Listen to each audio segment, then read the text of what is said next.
Episode 2: The Job I Never Applied For.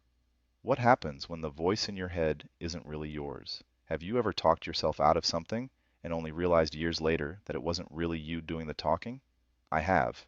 And it cost me a job I was almost perfectly qualified for. This is the story of a decision I didn't make, and what it taught me about the culture I carry inside me. I was in my final semester of college in the United States, a Brazilian student wrapping up 5 years of studying abroad, and like a lot of seniors, I was starting to question the path I'd been so certain about just a year earlier. Then I came across a job listing that stopped me cold, a host family coordinator position at an international school, entry level, required a bachelor's degree, which I was about to have, required a car, which I had, and it was in a field I knew from the inside. I had been an international exchange student myself, in 2 different countries. I knew exactly what those students were going through. I had sat across from coordinators just like the one they were hiring. I wanted that job, so I did what felt natural. I called my father. My father was my financial sponsor at the time, and I respected his opinion enormously. He listened to my description of the job, and then he told me he didn't think I should go for it. It wasn't directly related to what I had been studying, he said. It wasn't the plan, and that was it. I never applied. A few months later, I graduated.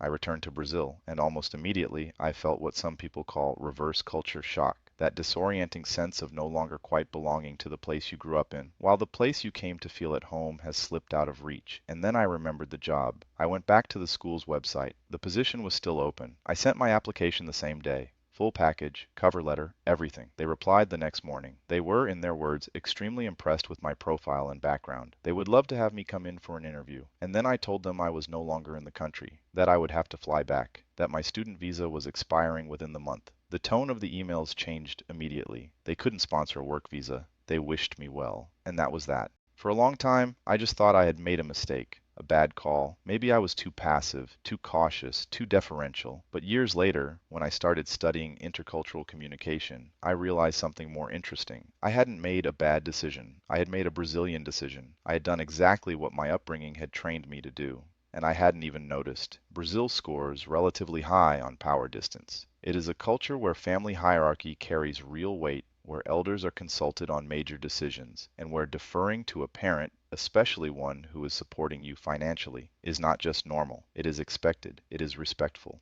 Denmark, the Netherlands, the United States, these score much lower. In those cultures, a college senior who consults his father before applying for a job might be seen as unusually dependent. The expectation is that you make your own call, take your own risks, live with your own results. Neither is more mature, neither is more rational. They are simply operating by different cultural logic. Here's what makes this more than just a personal anecdote. At the time of that phone call, I had lived in the United States for nearly 5 years. 5 years in one of the most individualistic, low-power distance societies on Earth. 5 years of being told in 1,000 ways that your choices are your own, and it wasn't enough. Gerd Hofstede described cultural values as mental software, programs installed in us during childhood, long before we have the critical thinking to question them. They shape what feels normal, what feels right, what feels like common sense, and they are remarkably resistant to being overwritten, even by years of living somewhere very different. I wasn't weak, I wasn't passive, I was running the program I had been given, and I didn't even know it was running. There's also another dimension at play here, one we'll explore in a future episode, called uncertainty avoidance.